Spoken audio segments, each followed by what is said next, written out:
giang quê tôi. Đầu đỗ xanh tươi mừng mùa cải cù, ngô lạc rụng dâu không đâu ngon bằng. Cô Giang ơi quê làng tôi ơi, bao đời này gắn bó không rời. Ai đi xa cũng nhớ về cội, nhớ con kênh bắc hương hai dài. Ngồi hồ xa cánh đồng cô Giang lúa vàng nắng bông. Cô Giang ơi hôm nay xây đời sống mới, ơn đảng chỉ lối mang đến hạnh phúc mỗi người. Nhà nhà yên vui, đường thuốc ngô sống rộn ràng. Cụ già em thơ dìu dít đi hồi ngày xuân.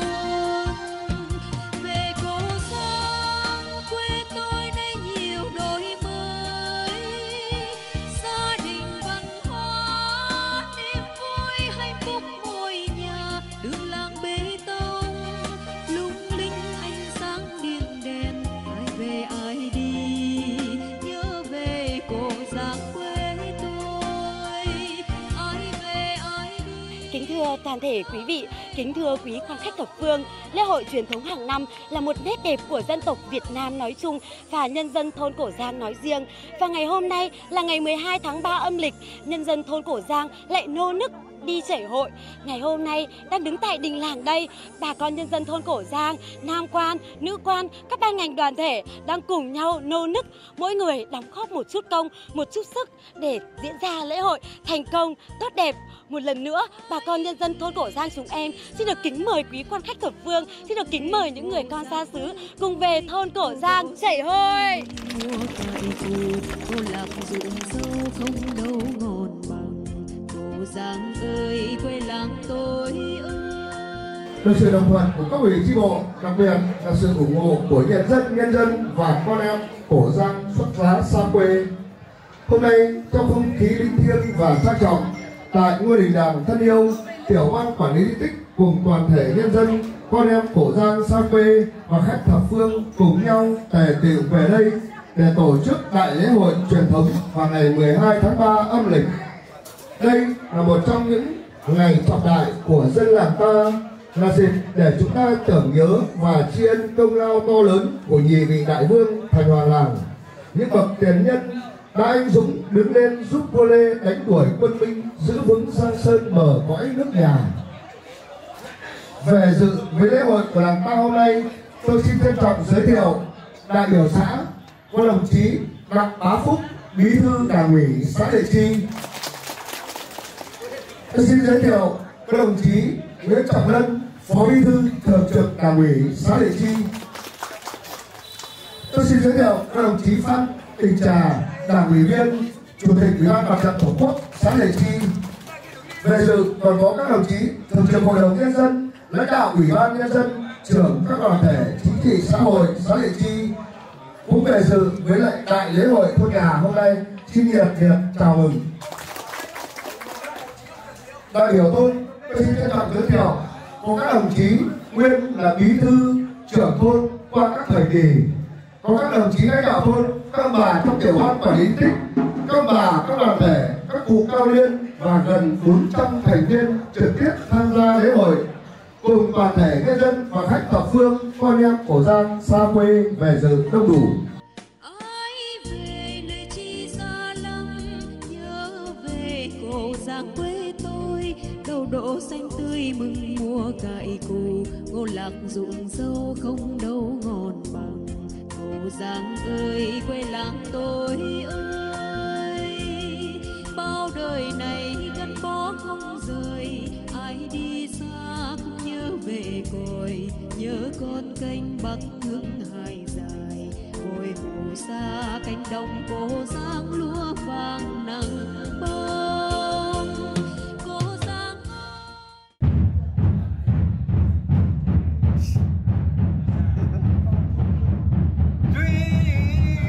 Cộng hòa xã hội chủ nghĩa Việt Nam, độc lập tự do hạnh phúc. Hà Nội thành phố Gia Lâm huyện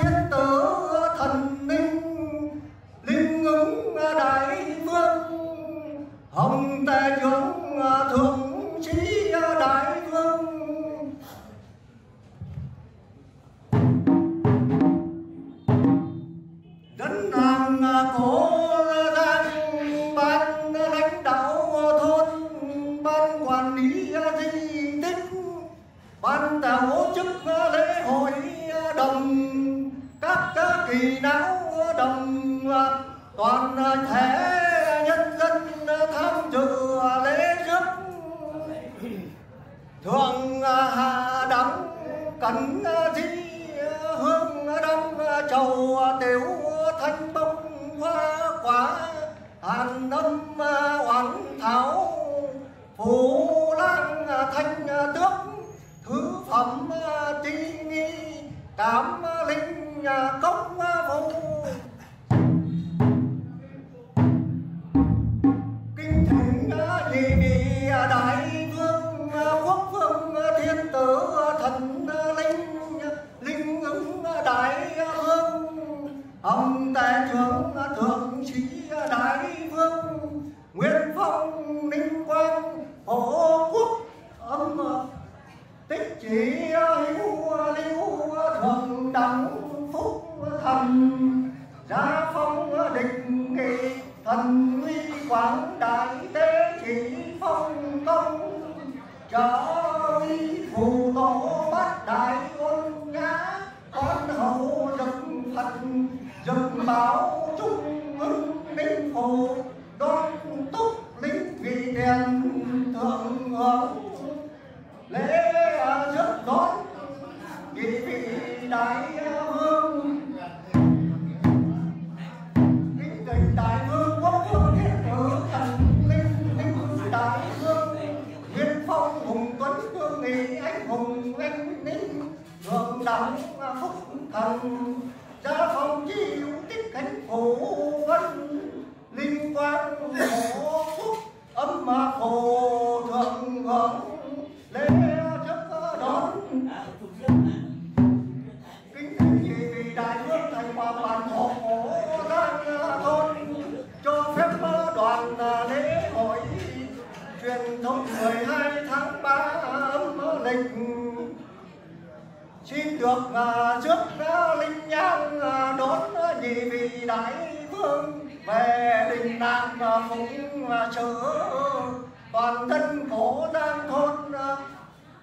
Xin cầu mong ngài phù hộ cho toàn đế chức bình an, mọi việc đều được tốt lành, toàn tâm mà kính lễ.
hiển linh thực nhờ công đức của thần, phụng sự nghi đế tế nhập tịch của các kỳ lão làng được bắt đầu.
Giang quê tôi, đầu đỗ xanh tươi mừng mùa cải cù, ngô lạc ruộng dâu không đâu ngon bằng.